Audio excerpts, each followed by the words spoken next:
आज हम बात करेंगे गुड इवनिंग फ्रेंड्स। आज हम बात करेंगे एनएसडीएल के ई सर्विसेज। अब जैसे कि आपने को हर्ष ने बताया बहुत ही अच्छी तरीके से कि आपको शेयर मार्केट में अगर कोई निवेशक करना है या कोई खरीददारी या बिकवारी करनी है तो आपको डीमैट अकाउंट होना जरूरी होता है, बैंक अकाउंट होना जरूरी होता है और आपके ब्रोकर के पास आपके ट्रेडिंग अकाउंट, ये तीन चीजों की बहुत जरूरत है।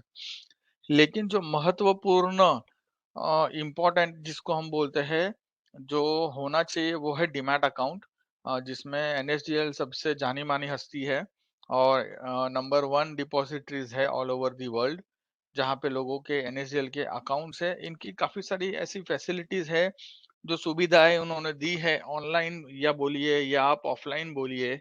आज जिस जिस हिसाब से जो भी हम देख रहे हैं मार्केट में कि स्कैम्स हो रहा है, फ्रॉड्स हो रहा है, उसको रोकने के लिए एनएसडीएल ने बहुत अच्छे कस्टमर्स को बहुत तरीके से और बहुत ही कनेक्टेड जिसको हम बोल सकते हैं कि पहले ऐसा होता था कि जब मेरे खाते में मुझे डीमैट अकाउंट ओपन खोलना है तो मुझे टेंशन आ जाता था, ये डीपी कहाँ क्या होता है, कहाँ से ओपन होगा। अब एनएसडीएल अपने इस तरीके के प्रोग्राम्स बोलिए या उनके मेलर्स बोलिए या उनका जो भी आर्किटेक्चर होता है उससे वो बताते हैं कि क्या-क्या सर्विसेज है, डिपॉजिटरीज होता क्या है, ताकि कस्टमर्स के बीच में कोई दूसरा कनेक्शन ना रहे। और एनएसडीएल अभी इतना फास्ट और इतना सुपर्ब हो चुका है कि वो डायरेक्टली कस्टमर्स को कनेक्ट करता है, ना ही विदाउट एनी ब्रोकर। तो ये बहुत ही अच्छी सुविधा है। तो आपको ये पता होना चाहिए कि अगर मेरा सबसे पहले तो मेरा अकाउंट कहाँ पर है। अपने भारत में 2 तरह की डिपॉजिटरीज है, एक एनएसडीएल है, एक सीडीएसएल है। एनएसडीएल में अगर आपके अकाउंट है तो आपको आपके ब्रोकर से पता चलना चाहिए कि क्या आपके ब्रोकर के पास आपका कहाँ पे अकाउंट ओपन है। जैसे कि बहुत सारे ऑनलाइन अकाउंट ओपन हो जाते हैं, 3 इन 1 हो गया या मेरे किसी सेल्स ने करवा दिया, दोस्त ने करवा दिया, बट मुझे पता नहीं है। तो सबसे पहले आपको ये महत्वपूर्ण इन्फॉर्मेशन मैं देना चाहूंगा कि आपको ये चेक करना पड़ेगा कि आपने अपना अकाउंट कहाँ ओपन किया है। तो ये हम अब आज बात करेंगे एनएसडीएल के ई सर्विसेज। अब मैंने मेरा खाता खोल दिया है, मैंने शेयर्स की लेन-देन मुझे करनी है। प्लीज़ बाकी लोग म्यूट हो जाएँगे क्या? मैंने मेरे शेयर्स की लेन-देन करनी स्टार्ट कर दी है। अब मेरे डीमैट में मैं ऐसा क्या है जिससे मैं मेरे ब्रोकर के पास जाए बिना मैं फैसिलिटीज़ को यूज़ कर सकता हूँ, जिसको हम कहते हैं NSDL services to their customers. मतलब अपने कस्टमर्स के लिए सर्विसेज़ है। सबसे पहला तो जो एनएसडीएल ने बहुत ही सिंपल सा बनाया है वो है मोबाइल एप्लीकेशन। जो मोबाइल एप्लीकेशन हम बोलते हैं वो एक सिंपल सा ऐप है। आप किसी भी आईओएस आईओएस या एंड्रॉयड मोबाइल से जाएँ और अगर आपने अपना कोई ऐप जैसे आप डाउनलोड कर लेते हो, बैंकिंग ऐप होता है या स्विगी ऐप होता है, उसी तरह से नॉर्मली ये फ्री का एक ऐप होता है, जहाँ पे आपको ऐप में लॉगिन करना है इसमें। और ये ज़ीरो कॉस्ट पे है। सिमिलरली उसी तरीके से आपको जैसे ही आप ये लॉगिन कर दिए हो किसी भी मोबाइल पे चलता है। अब ये मोबाइल ऐप क्यों चाहिए? क्योंकि इस मोबाइल ऐप में सुविधा है कि आप डिलीवरी इंस्ट्रक्शन अगर आपने किसी अपने ब्रोकर को दी है, आप मोबाइल ऐप के थ्रू डिलीवरी इंस्ट्रक्शन, मतलब ये डिलीवरी इंस्ट्रक्शन तब देना आता है जब आपने मार्केट में कोई शेयर्स को बेचा है और आपने आपके कस्टमर्स को पीओए नहीं दिया है, तब आपको ये डिलीवरी इंस्ट्रक्शन देनी पड़ती है। अब उसके बाद क्या होता है, आपको कुछ म्यूचुअल फंड का रिडम्पशन करना है या तो आप मोबाइल ऐप के थ्रू कर सकते हो। आप ऑफ मार्केट, अभी जैसे मैं आपको बता दूं, बहुत सारे सेबीज ने रेगुलेशंस लेकर आए हैं, मतलब जो कानूनी कायदा होता है जिसको टाइट करने के लिए लेकर आया है, वो है 6 एट्रीब्यूट। जो 6 एट्रीब्यूट्स मतलब आपका पैन कार्ड, आपका आधार से लिंक होना चाहिए, आपका ईमेल आईडी, आपका मोबाइल नंबर, आपका करेक्टली लिंक होना चाहिए आधार से। आपको आपके डीमैट अकाउंट में चेक करना है कि आपका ईमेल आईडी और मोबाइल नंबर आपका एक्टिव नंबर ही हो, वरना आपके बहुत सारे ट्रांजैक्शंस मिस हो जाएंगे। आपके खाते में मिसयूज होने का चांसेस हो सकता है। तो जैसे कि ऑफ मार्केट ट्रांजैक्शन है, ऑफ मार्केट में अगर आपने कोई इंस्ट्रक्शन आपके ब्रोकर को दिया हुआ है और अभी हमको सबको पता है कि of market transaction directly DIIs के थ्रू नहीं होता है। जिस किसी ने भी ऑफ मार्केट इंस्ट्रक्शन दिया है उसको एक ओटीपी डालना पड़ता है। बिना ओटीपी के आप ऑफ मार्केट ट्रांजैक्शंस को एग्जीक्यूट नहीं कर सकते हैं, वो रात को कैंसल हो जाता है। तो ये एक बहुत ही अच्छी सुविधा है कि आप मोबाइल ऐप के थ्रू एनएसडीएल के मोबाइल ऐप के थ्रू आप ओटीपी दे सकते हो। अगर आपने आपके ब्रोकर के लिए मार्जिन प्लेस तो एक अलग ही डिस्कशन है। जब कभी भी उसका सेशन होगा या इनकी रिकॉर्डिंग होगी या आपको किसी को इंटरेस्ट होगा तो आप एनएसडीएल से पूछ के ले सकते हो। अगर आपने अपने ब्रोकर के पास कोई मार्जिन प्लेज का रिक्वेस्ट दिया हुआ है जिसका ओटीपी कंफर्मेशन डालना बाकी है या कोई ईडीआईएस हम आज के सेशन में कवर करेंगे, आगे मैं आपको समझाऊंगा कैसे चलता है। और मार्जिन प्लेज इसका अगर ओटीपी कंफर्मेशन डालना है तो वो भी आप मोबाइल ऐप के एप्लीकेशन के थ्रू डाल सकते हो। तो ये बहुत ही अच्छी फैसिलिटी है और ये ज़ीरो कॉस्टिंग में आपके मोबाइल ऐप से डाउनलोड हो जाएगा। आप अपने होल्डिंग्स देख सकते हो, बट एंश्योर करें कि आपकी जो भी फाइनेंशियल पार्ट है वो कहीं पे किसी को पता ना चले, ना आप अपना पासवर्ड किसी से शेयर करें, अदरवाइज़ इसका मिसयूज़ हो सकता है। तो ये जो मोबाइल ऐप है ये फ्री ऑफ कॉस्ट अवेलेबल है, जैसे कि मैंने आपको कहा किसी भी एंड्रॉयड या एप्पल स्टोर के मोबाइल पे। इसमें आप आइडियाज या स्पीडी के यूजर हो तो आपके पास एग्जिस्टिंग यूजर हो तो आप वहीं का यूजर आईडी पासवर्ड लेके लॉगिन कर सकते हो। तो आइडियाज और स्पीडी क्या होता है कैसे होता है ये मैं अभी आपको समझाऊंगा। आइडियाज जैसे कि मैंने तो देख लिया कि मोबाइल ऐप है। अब मैं मोबाइल ऐप से क्या क्या कर सकता हूँ, मैं मोबाइल ऐप से मेरी होल्डिंग चेक कर सकता हूँ। मैं मेरे मोबाइल ऐप से ईडीएस के इंस्ट्रक्शंस दे सकता हूँ। मैं मेरे मोबाइल ऐप से ओटीपी दे सकता हूँ। ये सब तो हो गया, अब मुझे मेरे स्टेटमेंट्स देखने हैं, मुझे और एक स्टेप आगे जिसको हम बोलते हैं आपके अकाउंट्स के व्यू राइट्स, मतलब आप अपने अकाउंट्स को सिर्फ देख सकते हो, कुछ कर नहीं सकते हो। उसके लिए आपको रजिस्टर करना है आइडिया सिस्टम, जिसको हम बोलते हैं internet based demat account system. ये क्या होता है? मेरे को मेरा अकाउंट है किसी ब्रोकर के पास, अब मुझे मेरा अकाउंट में चेक करना है कि मैंने कुछ खरीदा है, मैंने कुछ बेचा है, तो मुझे क्या करना पड़ता है? तो आपको एनएसडीएल के वेबसाइट पे जाना है। जैसे ही आपका अकाउंट ओपन हो जाता है, आप आइडियाज़ के लिए रजिस्टर कर सकते हो।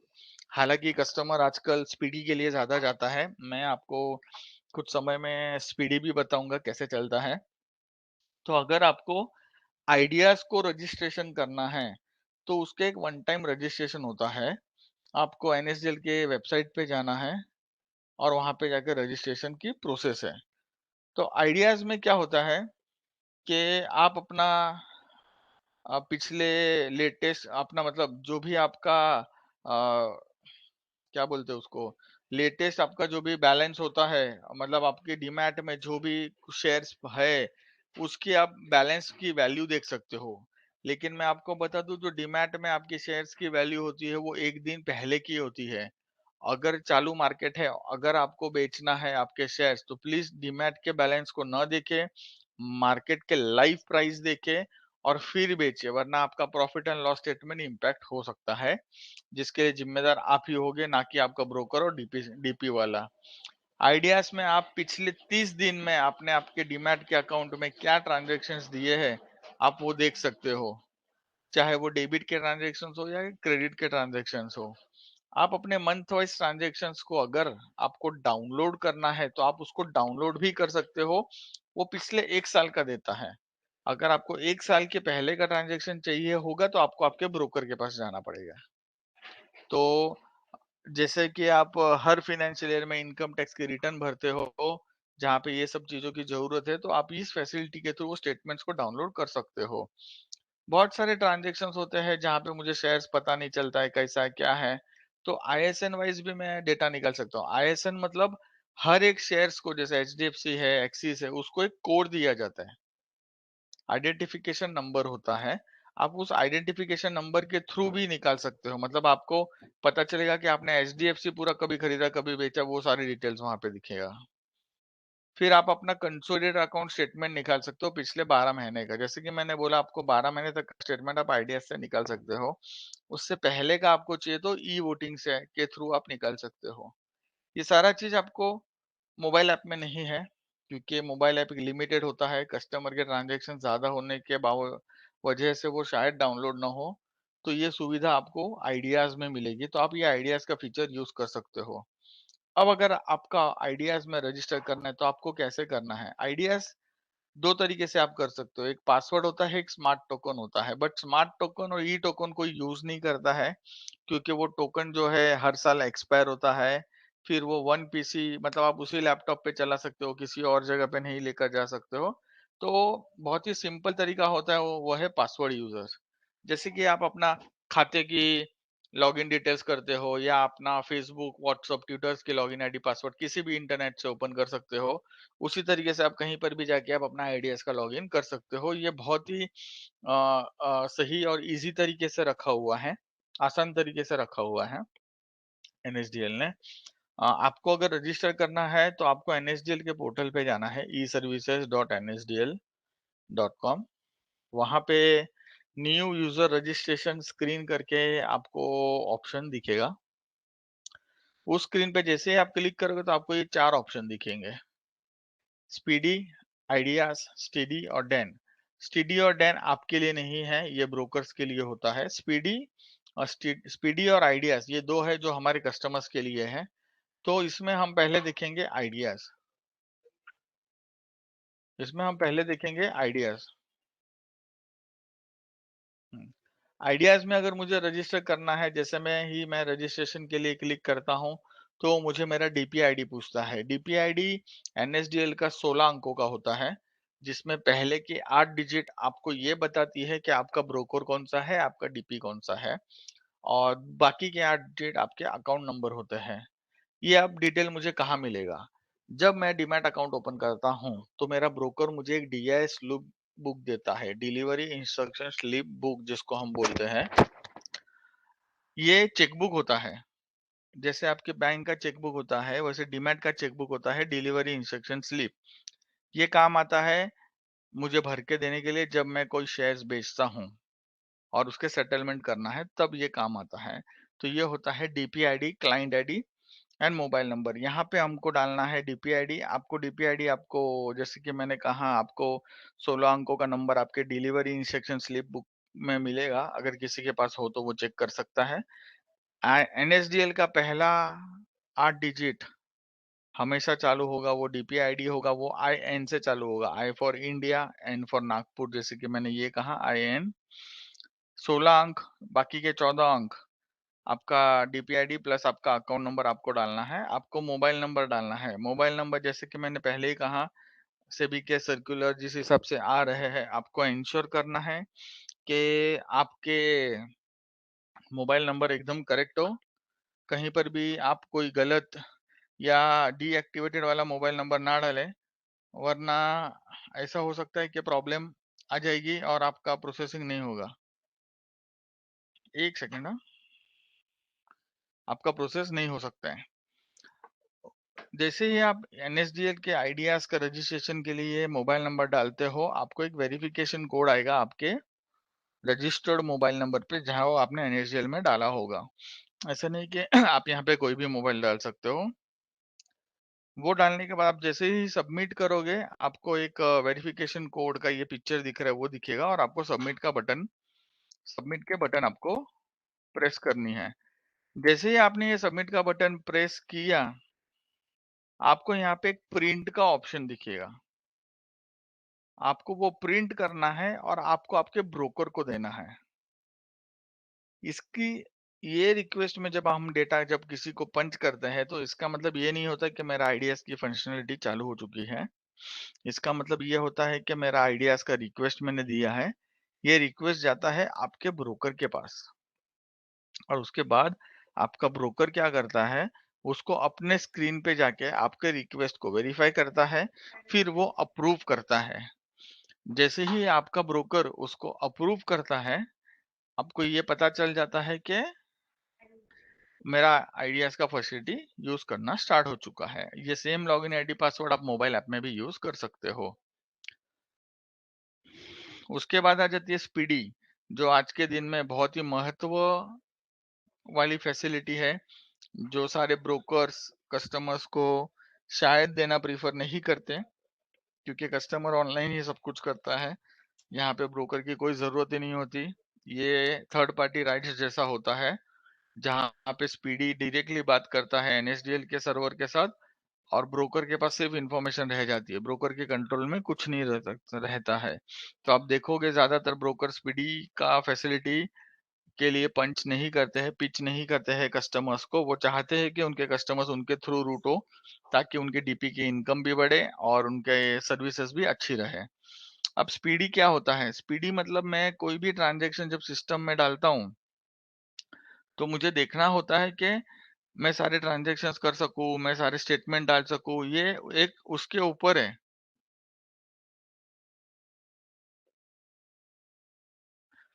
ये सब उसके ऊपर होता है कि कैसा होता नहीं कैसा होता है और क्या होता है, तो वो हम नहीं बात कर सकते उसके ऊपर। ये एक एक्सटेंडेड वर्जन है ऑफ दिस, मतलब आइडियाज में व्यू राइट्स होता है, स्पीडी में मैं सब कुछ कर सकता हूँ। अब मुझे अगर स्पीडी की फैसिलिटी लेनी है तो मुझे कैसे पता चलेगा? मुझे सबसे पहला देखना पड़ेगा जहां पर मेरा डीमैट अकाउंट है, मैंने जहां पर भी जिस भी ब्रोकर के पास डीपी का मेरा अकाउंट ओपन किया है, क्या उस कस्टमर, क्या वो डिपॉजिटरी के पास मेरा स्पीडी का फैसिलिटी एक्टिवेटेड है कि नहीं, ये आपके ब्रोकर के पास होना जरूरी है। ऐसा नहीं है कि आप लोगे और आपको मिल जाएगा।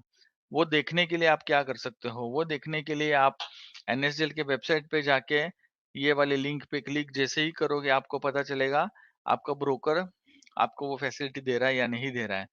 उसके लिए आपको क्या करना है, ये क्लिक करके आपका डीपी का आईडीज डालना है ब्रोकर का, और आपको पता चलेगा। जैसे ही आपको पता चले कि आपका ब्रोकर स्पीडी की फैसिलिटी आपको दे रहा है, आप रजिस्ट्रेशन की रिक्वेस्ट उसी पेज पे जो मैंने आपको दिखाया जा सकते हो। वहां पर भी आपके पास दो तरीके का ऑप्शन दिया हुआ है, ई टोकन और पासवर्ड। पर जैसे कि मैंने कहा, ज्यादातर लोग पासवर्ड बेस्ड यूजर पे जाते हैं, तो आप वो पासवर्ड यूज कर सकते हो उस अकाउंट में। अब स्पीडी के माध्यम से क्या-क्या होता है? स्पीडी के माध्यम से मैं अपने स्टेटमेंट्स देख सकता हूँ, मैं अपने होल्डिंग्स देख सकता हूँ, मैं अपने ट्रांज़ैक्शंस देख सकता हूँ। पिछले 1 साल का मैं स्टेटमेंट्स को डाउनलोड कर सकता हूँ। ये मैं स्टडी में भी क इसमें आइडियाज़ में भी कर सकता हूँ, लेकिन स्पीडी से मैं अपने म्यूचुअल फंड के यूनिट्स को रिडीम कर सकता हूँ। ये एक एडिशनल फैसिलिटी है। मैं स्पीडी से इल ईडीआईएस का इंस्ट्रक्शन दे सकता हूँ। मैं स्पीडी से मार्जिन प्लेज का इंस्ट्रक्शन कर सकता हूँ। मतलब ये ऐसी इंटरनेट बैंकिंग की सुविधा है, जैसे हम बैंकिंग में पैसे किसी को भी दे सकते हैं, आईएमपीएस कर सकते हैं, आरटीजीएस कर सकते हैं, वैसे स्पीडी है।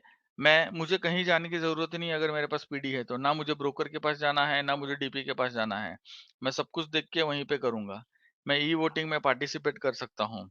स्पीडी में आपको नया क्या है, आप प्लेज और ऑफ मार्केट का इंस्ट्रक्शन भी दे सकते हो। अगर कोई कस्टमर स्पीडी के थ्रू ऑफ मार्केट इंस्ट्रक्शन देता है, तो उसको ओटीपी की रिक्वायरमेंट नहीं है, क्योंकि वो अपने ही लॉगिन आईडी और पासवर्ड से ये सब कुछ कर रहा है।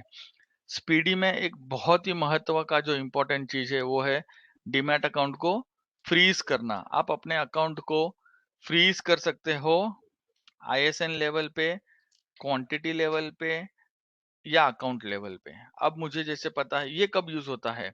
अब मुझे पता है कि मैंने मेरे बेटे के नाम पे एक डीमैट अकाउंट ओपन करके रखा हुआ है, जहां पे मैंने कोई बड़ी क्वांटिटी की शेयर्स है, मान लो कि मैंने एचडीएफसी के 5,000 शेयर रखे हुए हैं, जो मैं निकालने वाला ही नहीं हूँ, मुझे निकालना ही नहीं है। लेकिन मैं करूँ क्या? मेरे अकाउंट से शेयर्स चले गए तो, कहीं कुछ फ्रॉड हुआ तो, जिस हिसाब से कल्चर चल रहा है, तो मैं उसको एनएसडीएल को स्पीडी के माध्यम से बोलूंगा कि इस अकाउंट को फ्रीज कर लो। जैसे ही मैं इसको फ्रीज करता हूँ, एनएसडीएल दुनिया से कहीं से भी इंस्ट्रक्शन आए, इसको फ्री फेल्ड ही करेगा, और ये आपके अलावा कोई भी अनफ्रीज नहीं कर सकता है। तो ये बहुत ही एक अच्छी फैसिलिटी है, जहाँ पे आप अपने शेयर्स को रेस्ट्रिक्ट करके रख सकते हो। आप अपने शेयर्स को एक सेविंग्स की तरह रखना है तो रख सकते हो। बहुत सारे एनआरआई कस्टमर्स ये फैसिलिटीज यूज करते हैं इंडियन मार्केट में जब ये अकाउंट ओपन करते हैं।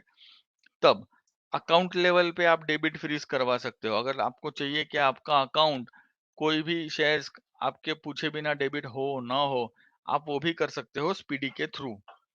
बट आपको ये ध्यान देना होगा, जब कभी भी आप शेयर्स बेचते हो तो आप उसको अनफ्रीज कर लें, बिकॉज वो क्योंकि वो अनफ्रीज आपके ही थ्रू होगा, आपके डीपी के थ्रू भी नहीं होगा। आपका डीपी भी नहीं कर पाएगा अगर वो सेल्फ इनिशिएटेड, मतलब आपने अपने ही तरीके से उसको ब्लॉक करके रखा है।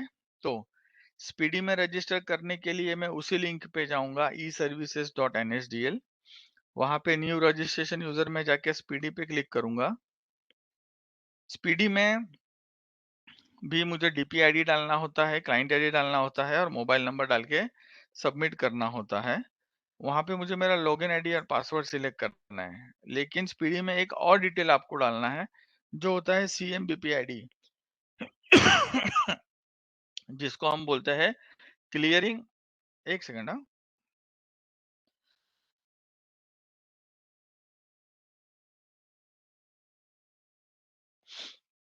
जिसको हम बोलते हैं क्लियरिंग मेंबर आईडी। मेरी आवाज सुनाई दे रही है? हेलो? जी सर, आ रही हेलो? है आवाज़। या जिसको हम बोलते हैं क्लियरिंग मेंबर आईडी। तो आपको ये क्लियरिंग मेंबर आईडी कहाँ से मिलेगा? आपको ये क्लियरिंग मेंबर आईडी आपको अपने ब्रोकर के पास मिलेगा। तो अगर आप स्पीडी में रजिस्टर करना चाहते हो तो सबसे पहले आपको देखना है कि आपका ब्रोकर स्पीडी के लिए डिपॉजिट में एक्टिव है या नहीं, मतलब वो चालू है कि नहीं। उसके बाद आपको आपके ब्रोकर से CMBP आईडी लेना है, बाकी सारा डिटेल तो आपको मिलेगा। जैसे ही आप CMBP आईडी डालते हो CMBP आईडी डालते हो, आपके ब्रोकर से लेके आपके मोबाइल पे एक वन टाइम पासवर्ड भेजा जाएगा और ईमेल पे वन टाइम पासवर्ड भेजा जाएगा। आपको वो वैलिडेट करना है और OTP डालना है। जैसे ही आप OTP डालते हो, आपकी रिक्वेस्ट चली जाएगी आपके डीपी के पास। जैसे कि मैंने कहा, अभी तक आपने सिर्फ रिक्वेस्ट किया है, आपका एक्टिव नहीं हुआ है स्पीडी, वो चली गई आपके डीपी के पास। जैसे ही आपके डीपी के पास जाती है, आपको उसी पेज का प्रिंट आउट निकल के आपको आपके डीपी को भेजना है। आप आपके डीपी को इलेक्ट्रॉनिकली या स्कैन या ईमेल के थ्रू भी भेज सकते हो। आपको फिजिकल कॉपी देने की कोई जरूरत नहीं है। जैसे ही आपका डीपी उसको ऑथराइज कर देता है, आप स्पीडी की सारी फैसिलिटी यूज करना स्टार्ट कर सकते हो। पर ध्यान रखिए कि एक बार आपने स्पीडी की फैसिलिटी ली है और उसको मोबाइल ऐप से लॉगिन किया है, तो उसका मिसयूज ना हो। आप उसका पासवर्ड किसी को भी शेयर ना करें, वरना आपके शेयर्स यहाँ से वहां चले जाएंगे और आपको पता भी नहीं चलेगा। ई वोटिंग की फैसिलिटी है, जैसे कि मैंने आपके कहा कि अगर NSDL की आपने कोई ई सर्विसेज ले ली और आपको किसी कंपनी के वोटिंग करने हैं, तो आप कहीं पर भी आप वोटिंग NSDL के मोबाइल ऐप से ये आइडिया सर स्पीडी की फैसिलिटी यूज करके कर सकते हो। NSDL की ई वोटिंग सर्विस करने के लिए आपको जाना है NSDL ई वोटिंग, या आपने NSDL की आइडिया और स्पीडीज लेना है तो उससे कर सकते हो। तो एक सिंपल सा लॉगिन हो जाएगा और जिस भी कंपनी का वोटिंग आपको करना है वहां से कर सकते हो। अब उसके बाद एक महत्वपूर्ण जो चीज आज के दिन में काफी सारे कस्टमर्स को नहीं पता है, वो है NSDL का EDIS गेटवे। ये क्यों लॉन्च किया NSDL ने?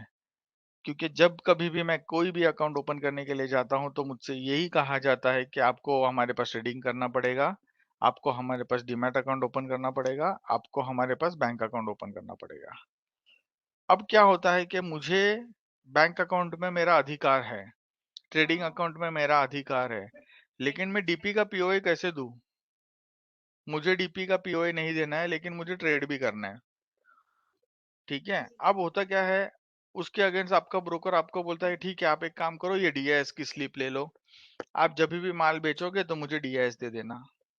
फिर मैं DIS का स्लिप दूंगा, बेचूंगा, मैं भरूंगा, उसको मिला नहीं मिला, फिर वो मैनुअल में जाके सिग्नेचर वेरीफाई करेगा, वो प्रोसेस नहीं हुआ तो फिर ईमेल नहीं चला तो फिर काफी सारी दुविधा है। इसलिए NSDL ने क्या किया, EDIS लॉन्च किया। EDIS क्या होता है, मैं अपने ब्रोकर को बोलूंगा तुम मेरा ट्रेडिंग डीमैट ओपन करो विदाउट पीओए। अब मेरे डीमैट में मान लो कि 1 लाख एक्सिस बैंक के शेयर्स पड़े हैं और मुझे आज सुबह को ये बेचना है। तो मैं मेरे ब्रोकर को बोलूंगा मुझे मेरे अकाउंट में आप ईडीएस की फंक्शनलिटी एक्टिवेट करवा के दो। ये सारे ब्रोकर दे रहे हैं और आप ये अपने ब्रोकर से मांग सकते हो। अगर नहीं है तो क्यों हम डीएस फैसिलिटी लें, क्यों हम डिलीवरी इंस्ट्रक्शन दे कस्टमर ब्रोकर को। ईडीएस फंक्शनलिटी क्या होती है, आज मैं किसी भी ब्रोकर के पोर्टल पे जाऊंगा तो कोई भी एनएसडीएल कर सकता है। सबसे इंपॉर्टेंट है आप इसमें पीओए होल्डर को कोई देने की जरूरत नहीं है। ये एक बहुत ही महत्वपूर्ण कम्युनिकेशन है ब्रोकर के और एनएसडीएल के पोर्टल में, जिसको सेबी ने वेरीफाई किया हुआ है, उसके बाद स्टार्ट हुआ है। ईडीएस फैसिलिटी में आपको ये ध्यान रखना है कि आप ऑफ मार्केट ट्रांजैक्शंस नहीं कर सकते। अब ईडीएस कैसे चलता है, आज अगर मुझे मान लो कि कोई 1 लाख के एक्सिस बैंक के शेयर्स को बेचना है, ठीक है, तो मैं कैसे बेचूं, लेकिन मैंने ब्रोकर के पास तो पीओए नहीं है और मेरे पास डीआईएस की बुक भी नहीं है। मान लो डीआईएस की बुक गुम गई, आज कितने लोगों के पास चेक बुक होता है, बहुत लोगों के पास चेक बुक नहीं होता है, क्योंकि अकाउंट सालों साल ओपन रहता है, पता नहीं क्या होता है। लेकिन मुझे आज शेयर्स बेचना है क्योंकि भाव आया है, तो मैं क्या करूंगा, मेरे ब्रोकर के पोर्टल पे जाऊंगा। मेरे ब्रोकर के पोर्टल पे जाके मैं ब्रोकर को बोलूंगा मुझे ईडीएस के थ्रू शेयर्स बेचना है। ब्रोकर अगर ईडीएस के लिए एक्टिव है तो वो क्या करेगा, वो आपकी रिक्वेस्ट को भेजेगा एनएसडीएल के पास। एनएसडीएल क्या करेगा, वो रिक्वेस्ट वापस आपको भेजेगा और आपको बोलेगा सर क्या आपने ये 1 लाख का क्वांटिटी बेचने के लिए दिया है। ये आपको आएगा ईमेल या मोबाइल। वापस बोलूंगा ईमेल या मोबाइल उसी नंबर पे आएगा जो एक्टिव है और रजिस्टर्ड है। आप जैसे ही उसको कंफर्म करते हो, उसके बाद वो रिक्वेस्ट चला जाता है वापस आपके ब्रोकर के पास और उसके बाद आपका ब्रोकर आपको अलाउ करता है सेल करने के लिए। इस केस में जैसे ही आपने शेयर्स बेचा, एनएसडीएल क्या करेगा, आपके शेयर्स ईडीएस के थ्रू आपके ब्रोकर के पास से सेम डे ले लेगा। आपको कोई डीएस ईडीएस देने की जरूरत नहीं है, कोई ओटीपी डालने की जरूरत नहीं है और आपने अपना शेयर्स भी बेच दिया। तो ये बहुत ही एक अच्छी फैसिलिटी है जो एनएसडीएल ने स्टार्ट की है। अगर आपने ये फैसिलिटीज को नहीं लिया है तो प्लीज आप अपने ब्रोकर से डिमांड कीजिए, लीजिए। तो उसी की तरह हैप्पी इन्वेस्टिंग, बस यही बोलूंगा। सतर्क रहिए अपने इन्वेस्टमेंट के लिए। अपना फाइनेंशियल पोर्टफोलियो किसी से डिस्कस ना करें, क्योंकि कभी भी कहीं भी कुछ फ्रॉड या धोखा होने का चांस रह सकता है। तो इसी के साथ मैं मेरा स्लाइड खत्म करता हूं और हम अब क्वेश्चन एंड आंसर्स के थ्रू और बढ़ सकते हैं।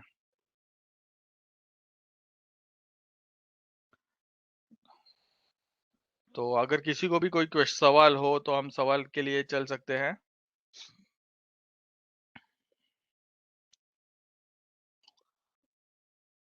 थैंक यू दिग्गज सर। काफी या इजी तरीके से आपने पूरे एनएसडीएल ई सर्विसेज के बारे में जानकारी दी। कुछ क्वेरीज है चैट बॉक्स में आई हुई है, we will take one by one. जो कंपनी लिस्टेड नहीं है उसे कैसे होल्ड कर सकता है डीमैट अकाउंट में?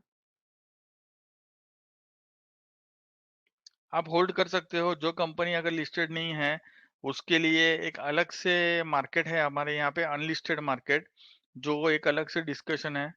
आपको अगर सामने बायर मिलता है और सेलर मिलता है तो आप वो सिस्टम में ऑफ मार्केट के थ्रू शेयर्स मूव कर सकते हो।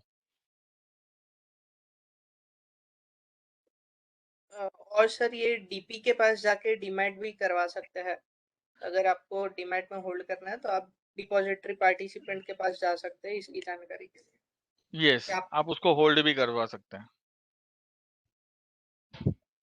आप can open demat account in NSDL? Yes, definitely you can open, I suggest to open, right Harsh? Yeah sir, और कैसा है सर कि अतुल सर कि आप डायरेक्टली एनएसडीएल को अप्रोच नहीं कर सकते हो अकाउंट ओपन करने के लिए। एनएसडीएल के एजेंट्स होते हैं जो डिपॉजिटरी पार्टिसिपेंट्स कहलाता है। मैं इसमें यहाँ पे नाम तो नहीं ले पाऊंगा किसी भी डीपीस का, बट उनको अप्रोच करके आप डीमैट अकाउंट एनएसडीएल के साथ खुलवा सकते हो। मैं और एक लिंक भी शेयर कर रहा हूँ चैट बॉक्स में, जहाँ पे आप अपना डीमैट अकाउंट ऑनलाइन ओपन कर सकते हो एनएसडीएल के साथ। वो एक हेल्पफुल होगा आपको। मैंने वो लिंक चैट बॉक्स में दी हुई है। नेक्स्ट क्वेरी है स्नेहिल श्रेया से कि how to log in into DP account in NSDL.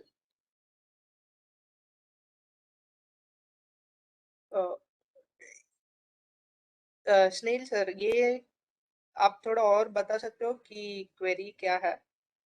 Speedy account में आप रिफर कर रहे हो आइडियाज या मोबाइल ऐप?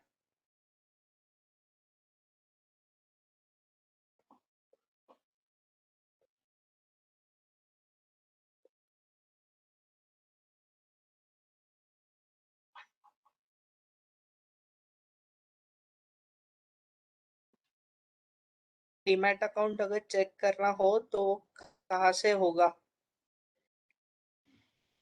वो आपको ज- आपके ब्रोकर को पूछना पड़ेगा कि सबसे पहले तो आपको ये देखना पड़ेगा कि आपका अकाउंट कहाँ पर है, वो आपको आपका ब्रोकर बता पाएगा। अगर आपका अकाउंट एनएसडीएल में है तो आप कर सकते हो। जी, जैसे दीपल सर ने आपको आइडियाज के बारे में बताया, तो आइडियाज में भी लॉगिन करके आप डीमैट अकाउंट आपका चेक कर सकते हो कि क्या होल्डिंग्स है, what shares you are holding in your demat account वगैरह।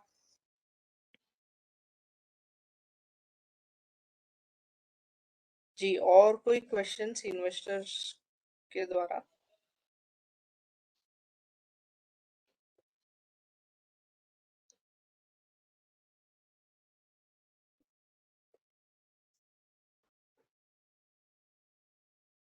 सर, एक क्वेश्चन है, do share transfer from one depository to another? हाँ, वो आप अपने शेयर्स को एक डीपी से अदर डीपी में ट्रांसफर लेके जा सकते हो और उसके कोई चार्जेस नहीं है, कर सकते हो।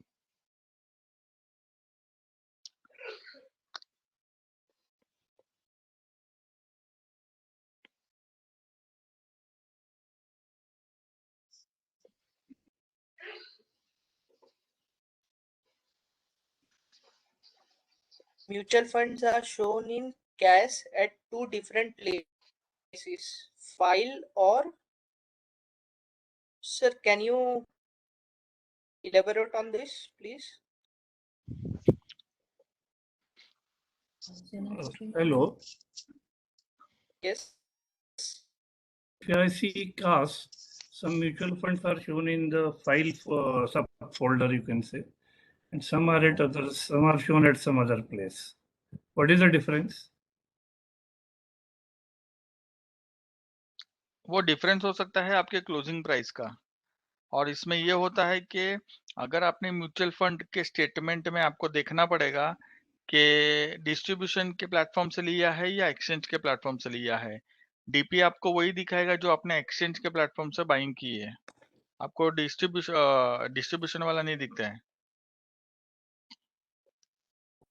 मतलब दो टाइप की कैटेगरी बनाई है उन्होंने म्यूचुअल फंड की।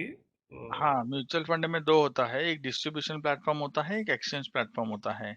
डीमैट में आपको वही यूनिट्स दिखते हैं जो एक्सचेंज के प्लेटफॉर्म पे खरीदवारी या बिकवारी होता है।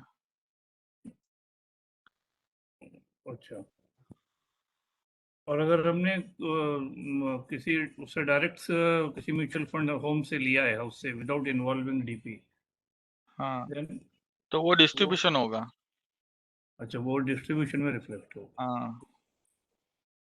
Thank you.